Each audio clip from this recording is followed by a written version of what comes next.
Hey friends, last week got a little heavy. We talked about the rough outcomes that happen when a relationship is not nurtured. And I know it was not light stuff, but I didn't share it to scare you. I shared it because facing those truths is how you avoid going down the same road. Here's the thing. Before you can build the kind of relationship you want, you've got to believe that it is even possible for you. So many of the men that I work with come to me saying the same thing. Rachel, I've tried everything. The apps, the dates, the self-help books, but nothing changes. Maybe I'm just a hopeless case. If that's you, I want you to really lean into today's episode because it's not that love isn't possible for you.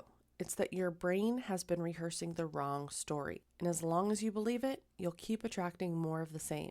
Now, I'll never forget the time I manifested a full backyard makeover just by focusing on it so intently that I knew it was going to happen. I didn't know how or when, but I believed it, I felt it, and I took action whenever the chance appeared. And yes, I am sharing the whole story with you today because it's a good one, but more importantly, because the exact same process applies to your relationships. What you believe about yourself, about dating, about what's possible for you, that's what shapes your reality.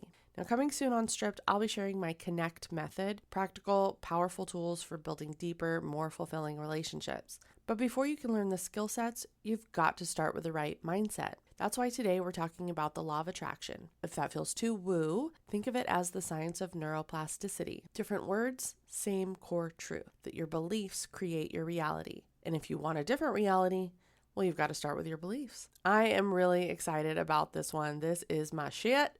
Let's get stripped.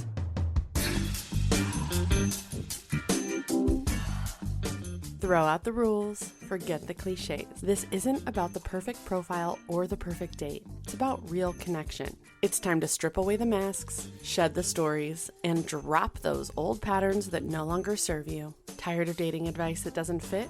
So are we. Welcome to Stripped, Drop Your Patterns, where conscious dating isn't about following a script. It's about embracing your whole self and attracting the kind of love that sets your soul on fire. I'm Rachel J., the connection coach and your host. Let's get real. All right. Okay. So no matter what language you prefer, whether it's manifesting or prayer, or if neuroplasticity is better suited to your more scientific sensibilities, what I am talking about today is referring to the law of attraction and how your beliefs and the stories you tell yourself will create your reality. So let's break this down. The law of attraction at its simplest says that you attract what you focus on. The energy, the thoughts, the emotions that you carry most consistently end up shaping your reality.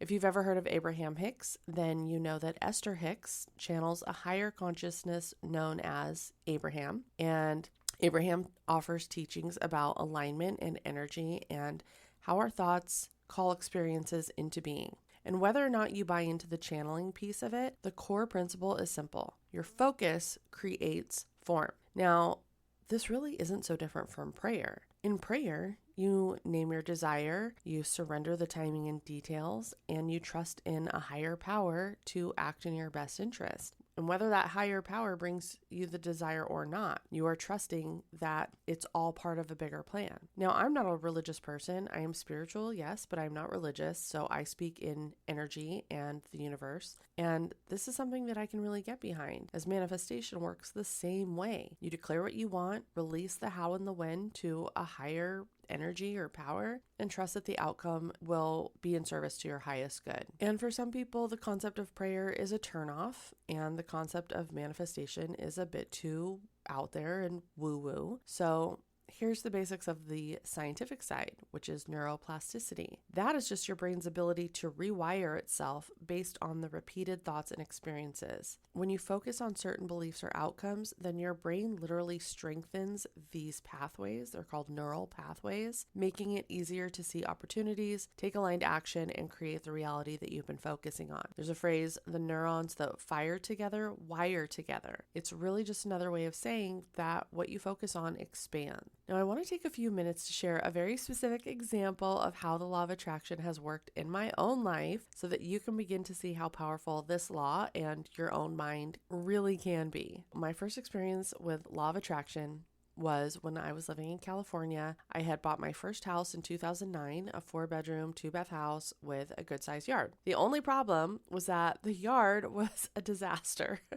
Totally overgrown, weeds everywhere. I mean, it literally, the weeds came up to probably my chest. I'm not even kidding. It got so bad that the city actually sent me a notice to clean it up. And at this time, I had been watching a lot of HGTV and the DIY network because I was all in doing various big projects to upgrade my house. So those networks were basically my porn. And there was this family of shows that I loved, and it was the Crasher series. So they had bath crashers, kitchen crashers, and then my favorite, which was yard crashers. And the premise of each was the same. The host would approach people at a hardware store, ask what project they were working on, and then ask if they could go home with them. And they would basically crash whatever the project was and completely transform that space. Well, I found out that Yard Crashers was filmed locally in Sacramento.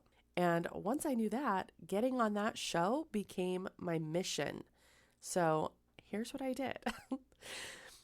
I started paying very close attention to the locations where the host, Ahmed Hassan, would find his homeowners. So what I started looking for on the Yard Crasher episodes was distinguishing details of the home improvement store locations that Ahmed would be at. And I noticed that he sometimes would come up on people at a little mom and pop hardware store in Sacramento that I knew of. So I started hanging out there on Saturday mornings. I would bring a coffee and a book and kind of hang back and wait, keep my eyes peeled. And I only did this maybe twice, because it did take a lot of time out of the day, but then a more straightforward opportunity presented itself. Ahmed came on the local news program that I used to watch in the mornings, and they asked for viewers to send in photos of their yard, and so that's what I did. They actually showed my photos on the air, and Ahmed said that this would be a great yard for the show. I was so freaking pumped. This felt like my first in. So his segment on the news that morning ended with an announcement for an open casting call at Lowe's the following weekend. I went, barely making the cutoff. Like literally they stopped taking people, 2 people in line after me. And when I met Ahmed, I referenced his shout out of my photos on the news, and he reiterated that my yard would be great for the show and sent me to speak with his producers who took down my info. My second in, I was like, fuck yeah, this is happening. My confidence was building that this was going to happen, and I didn't even see it as a possibility that it wouldn't happen. So I waited and nothing happened. And then I somehow learned that there was going to be another casting call, this time at that mom and pop hardware store that I had previously sat outside of. And the day that they were having the casting call, I was supposed to go into work. I think it was a Saturday, and I was working overtime. So I knew that I didn't have a lot of time if I went, but I took my chances. Again, there was a long line, but I didn't have time to wait in that line. And the line wrapped around the building. So instead, I walked up to the tent and I stood with the other just bystanders, and I yelled out, "Ahmed, you talked about my yard on Good Day Sacramento." And he answered and he came over to me.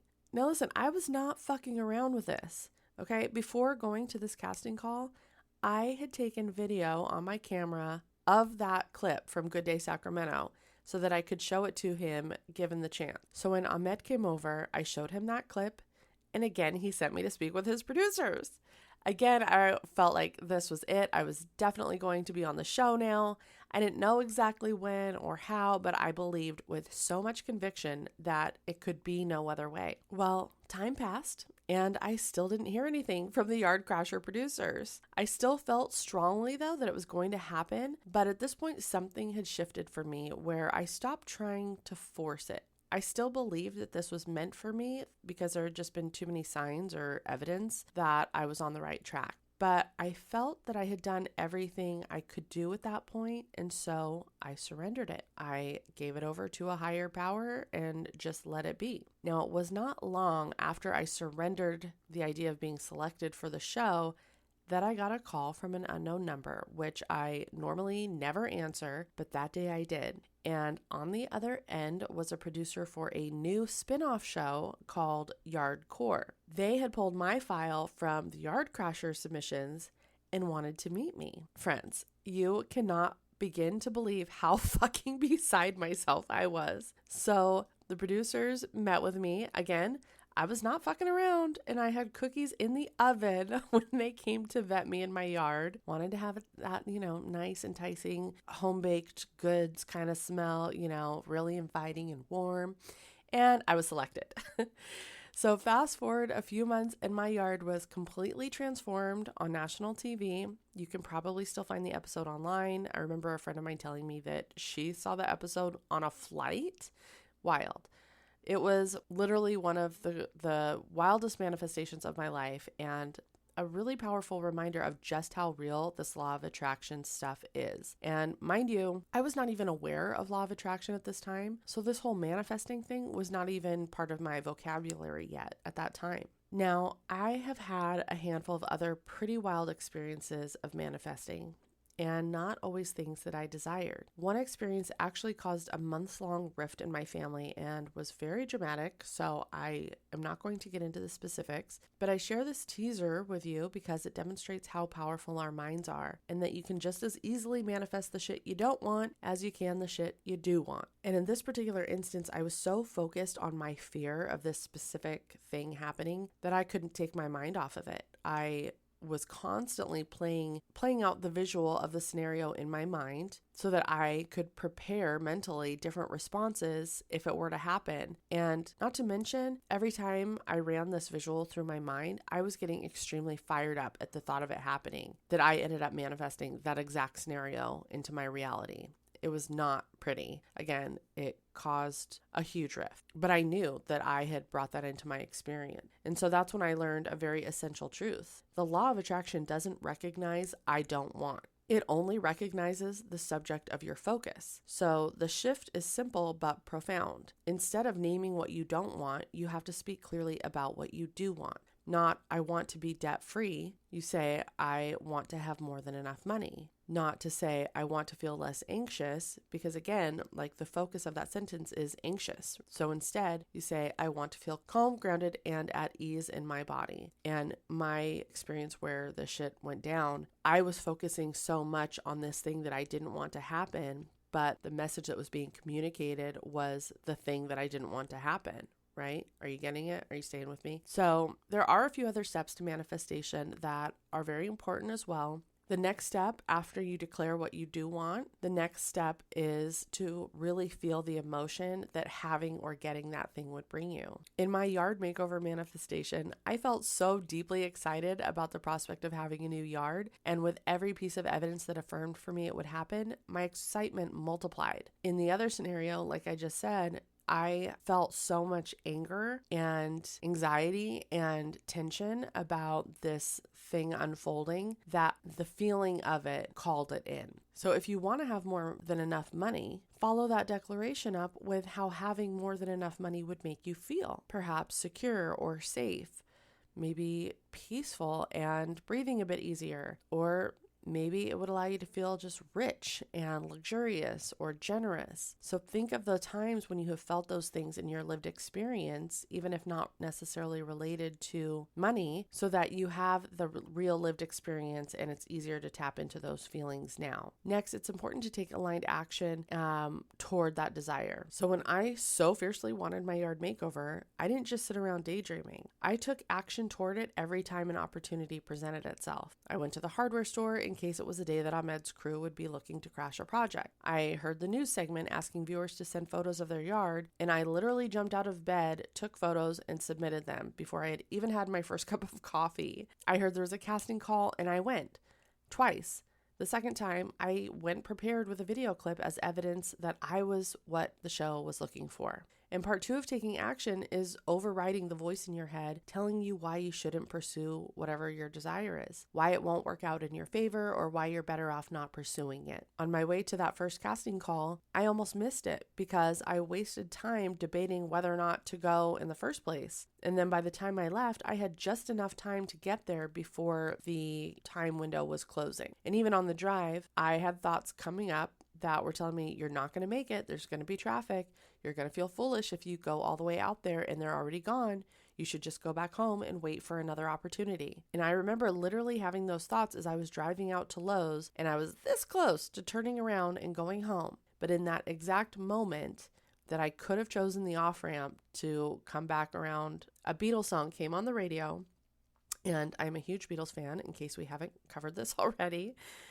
And I chose to take that song coming on the radio in that exact moment as a sign that I should keep going. See, in every moment, every experience, we can choose to see things happening around us as signs or evidence that we're on track or off track. So I chose to see that as a sign that I was on track and keep going. And when I went to that second casting call, which again was before going to work, I could have bailed when I saw how long the line was. But instead of listening to the voice that said, you'll never have enough time to get up there and talk to a med before you have to leave to get to work, I said, fuck this. And I went to the bystander area and I boldly called out to him to get his attention. Now, was it technically cutting the line? Maybe. I mean, I didn't get right up in front of anyone in line. I was standing with all the looky-loos, and I just took a chance to speak up from where I was standing, and it worked. It paid off. So in any pursuit, there's going to be that voice that tries to tell us why we shouldn't push forward, why we shouldn't step out of our comfort zone, why we should stop while we're ahead, that we're going to be humiliated if we call out in front of all these people, or maybe in your case, if I go up to the attractive person at the concert. That voice, which is the ego, is always trying to talk us out of taking action.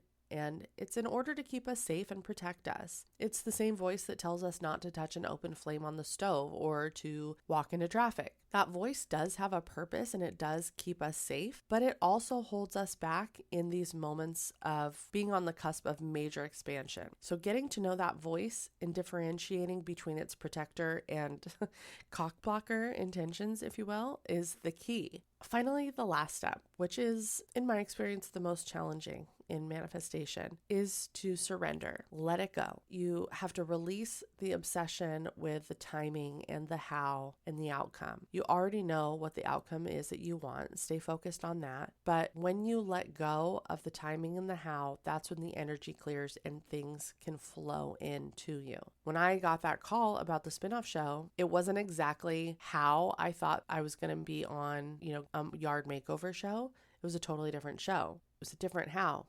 But I had released it, and it was also not immediate, right? It was quite a period of time after that second casting call, maybe a couple months. I don't fully remember because this was 2011, but it was sometime after I had stopped obsessing about it that I got that call. Now, if this just sounds my whole yard makeover story, which again, you can find it online, like it's 100% real story. But if it feels too like, oh, that's a 1 in a million, that never happens, that's a rare example. Let me give you an example that will probably feel a lot more relatable because we hear stories about this happening all the time. And the example is this. It's when women get pregnant after having long-term fertility struggles. So what happens in these instances is that the initial desire of having a baby is declared, but when it doesn't happen immediately, then the focus on getting pregnant quickly becomes an obsession a lot of times, which can turn the thoughts about getting pregnant from the good feelings of being pregnant, being a parent, to the fears about not being able to get pregnant and thoughts that maybe something's wrong with me or wrong with my partner or I'm broken, etc. So that becomes the messaging that is energetically transmitted when pregnancy doesn't happen easily. Then more and more stress gets piled on to not only the hopeful parents' bodies, but also their psyches, which then puts more stress on their relationship and their efforts. And speaking of efforts, the sex no longer becomes about two people connecting physically or taking pleasure in each other's bodies and rhythms, but it turns into a structured and rigid and mechanical means to an end, which also takes a heavy beating on the relationship. But many times, and I know we've all heard stories of this, it's when the parents come to accept that natural means of parenthood may not be in the cards for them. In other words, they surrender that obsession to become pregnant and maybe change their attachment to the hows and whens of becoming parents and maybe look into alternative means of parenthood, i.e. adoption. Suddenly they get pregnant, right? It's taking all that stress off and allowing that original desire space to flow in. So here's why this matters in dating and relationships. If you're focusing on fear of rejection, fear of being too much or not enough, fear of never finding the right person, then that energy shapes how you show up. You are unintentionally calling in the very experiences that you don't want. But when you start shifting your focus toward the kind of connection that you do want, a partnership where you can take off the mask and really feel seen and valued and desired, everything changes. Your energy changes, your actions align differently, and you start attracting relationships that match the love that you're ready for. So here's the thing. The law of attraction, prayer, manifestation, neuroplasticity, whatever lens you prefer, it all comes down to this. What you believe about yourself and what's possible is shaping your reality.